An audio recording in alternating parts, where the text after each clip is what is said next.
সবাই ভূত, কেউ মানুষ নেই, শুধুমাত্র আমরা তিনজন ছাড়া। এবার আমার তো খুব ভয় করছে মা।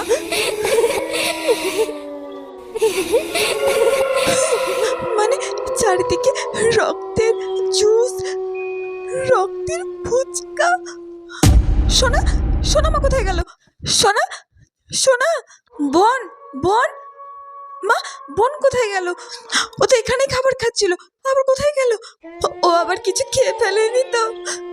সোনা, সোনা, এখানে তো সব রেড কালারের খাবার, একটাও অন্য কালারের খাবার নেই। কিন্তু কেন? কোনটা খাবো? আমার তো খুব খিদে পেয়েছে। ও কাকু, আমাকে ওই ছোট ছোট বেবিকর্নগুলো দাও তো, খাবো।